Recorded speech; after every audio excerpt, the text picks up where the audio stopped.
Bismillahirrahmanirrahim. Assalamualaikum warahmatullahi wabarakatuh. Bertemu kembali dengan saya Yosi. Bagaimana kabar teman-teman semua pada hari ini? Semoga Allah selalu memberikan kesehatan dan kebaikan kepada kita bersama. Baik teman-teman, pada hari ini kita akan melanjutkan belajar mengenai tajwid kita. Nah, sekarang kita akan mencoba mengulas tajwid apa saja yang ada pada surah An-Nasr. Nah, sebelumnya kita sudah pernah mencoba mengulas tajwid apa saja yang ada pada surah Al-Lahab. Apakah teman-teman sudah mengerti? Semoga sudah ya. Dan sekarang agar teman-teman dan kita semua lebih mantap dan semakin banyak kita menemukan contoh-contoh tajwid dalam Al-Quran, maka kita akan merasa terbiasa dan mantap dalam menguasai tajwid. Nah, hari ini kita akan mencoba mengulas pada surah An-Nasr. Nah, bagi teman-teman silakan dibuka Al-Qur'annya. Surah An-Nasr ya, surah pendek ya. Kita baca dulu ta'awuznya. A'udzu billahi minasyaitonir rajim. Bismillahirrahmanirrahim. Sekarang kita baca dulu ya, satu kali aja. Idza jaa nasrullahi wal fath. Idza jaa nasrullahi wal fath. Nah, sekarang kita ulas ayat pertama. Idza itu dinamakan mad tabi'i karena ada huruf fathah bertemu dengan alif, maka dibaca satu alif atau dua harokat. Kemudian jaa. Nah, itu dinamakan mad wajib muttasil karena ada mad tabi'i bertemu dengan huruf hamzah. Nah, mad tabi'inya yang mana? Tuh, di huruf ja-nya ada garis tegak ya. Itu ada alif ya. Kemudian di atasnya ada tanda selendang atau tanda bendera. Maka dibaca 6 harokat ya. Idza jaa, ja-nya 6 harokat atau 6 ketukan atau 3 alif sama saja. 3 alif 6 harokat, 3 ketukan sama. Ja ya. An-nasrullah, rullah apa? Rullah. Coba apa? Ya, lam tafkhim. Ini dinamakan tafkhim karena ada lafaz Allah di sana. Namun teman-teman harus memperhatikan setiap lafaz Allah yang sebelumnya berbaris dhamma atau fathah maka dibaca tebal, dinamakan tafkhim. Jadi tafkhim itu adalah lafaz Allah yang sebelumnya ada baris fathah atau dhammah, maka dibaca tebal. Kemudian wal fath, wal ya, wal. Nah, wal itu dinamakan alif lam qamariyah, bukan alif lam samsiyah. Kenapa? Karena pada huruf lamnya ada tanda sukun atau tanda mati, maka dinamakan alif lam qamariyah. Jadi kita artikan alif lam qamariyah adalah alif lam yang dapat dibaca karena ada tanda sukun di atasnya ya. Jadi bacanya wal ya, bukan waf langsung ya, tapi wal. Sudah satu ayat. Kemudian ayat yang kedua kita baca dulu ya. Wa ra'aitan nasa yadkhuluna fi dinillahi afwaja. Sekarang kita ulas tajwidnya. Wa ra'ai, ai. Nah, coba tebak apa itu nama tajwidnya?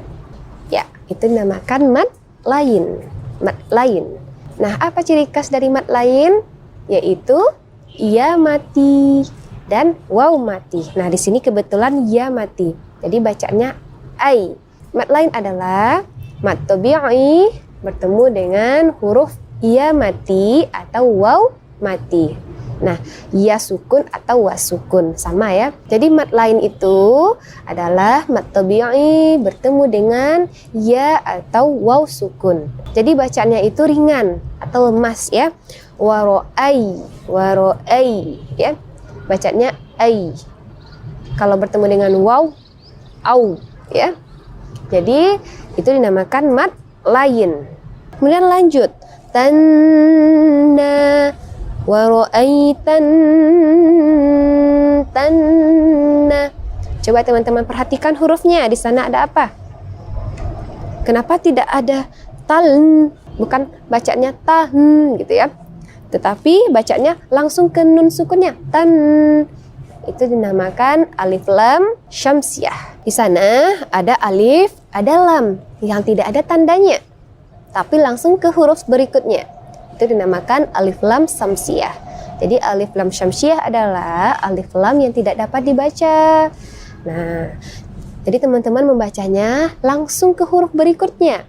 Ciri-cirinya itu biasanya pada huruf setelah huruf alif atau lam itu ada tanda tasydid. Jadi teman-teman langsung ke huruf yang bertasydid. Bacanya tanna, ya. Lanjut, yadkhulu, yadkhulu. Nah, yang pertama yad. Itu namakan qalqalah sughra karena ada huruf qalqalah yang mati, ya, yaitu dal. Dal yang mati. Yad, yad. Kemudian berada di tengah-tengah kalimat. Jadi bacanya adalah mumantu. Yad, yad. Khuluna, khuluna, luna. Jadi setiap huruf yang panjang apa namanya? Mad, ya. Nah, mad itu banyak. Jadi di sini dinamakan mad tabi'i atau mad asli karena ada dhammah bertemu dengan waw sukun. Maka dibaca 2 harokat atau 1 alif. Khulu, khulu, ya. Nafidi, fi sama ya, mad tabi'i. Namun di sana ada kasrah bertemu dengan ya sukun. Kemudian lanjut, di sama kasrah bertemu dengan ya sukun. Teman-teman harus memperhatikan ayatnya ya. Fi. Nah, pada huruf fa di bawahnya ada tanda baris di bawah. Dinamakan kasrah bertemu dengan ya sukun. Kemudian ada dal, di bawahnya ada baris bawah atau kasrah bertemu dengan ya sukun. Itu dinamakan mad tabi'i atau mad asli. Jadi bacaannya 2 harokat atau 1 alif. Fidi, fidi, fidi, ya. Lanjut, nillah. Nah, sekarang teman-teman perhatikan dulu ayatnya. Di sana ada huruf na, kemudian di bawahnya ada baris bawah, kemudian bertemu dengan lafaz Allah.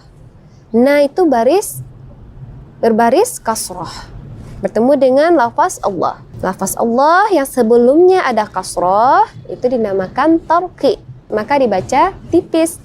Jadi nillah, bukan nillah ya, tapi nillah.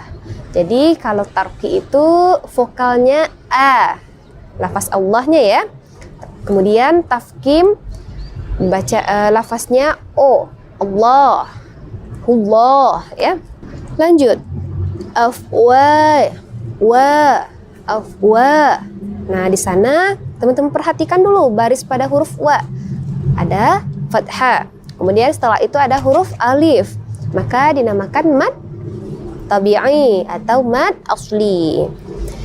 Nanti kita bahas ya lebih lanjut mengenai mad tabi'i dan mad asli. Karena banyak sekali mad tabi'i ini di dalam Al-Quran. Jadi bacaannya berapa mad tabi'i? 2 harokat atau 2 ketukan. Wa. Lanjut, ja, ja, bukan jan ya, karena ada tanda penutup atau di akhir ayat atau di akhir kalimat. Jadi bacaannya ja, bukan jan. Nah, itu dinamakan mad iwad. Kenapa mad iwad? Karena ada mad tabi'i di akhir ayat ya. Ayat yang terakhir, ayat ketiga, kita baca dulu. Fasabbih bihamdi rabbika wastaghfir. Fasabbih bihamdi. Di sana ada huruf mim mati bertemu dengan dal. Dinamakan izhar syafawi.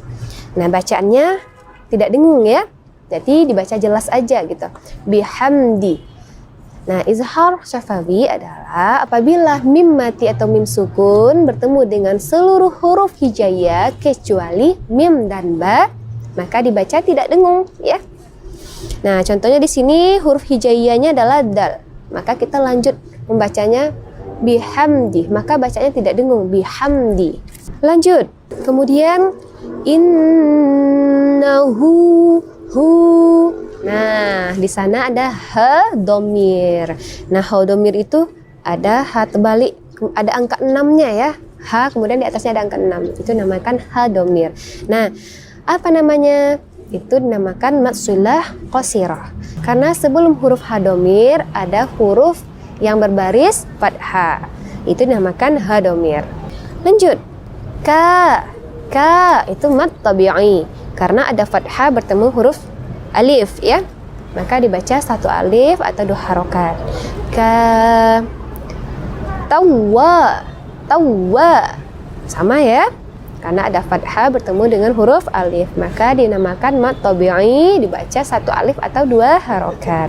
Tawwaba, bukan ban ya, bukan ban, tetapi ba, karena berada di akhir ayat, maka fathatain itu berubah menjadi huruf fathah karena pada huruf ba-nya ada alif, mad tabi'i ya, maka dinamakan mad iwad.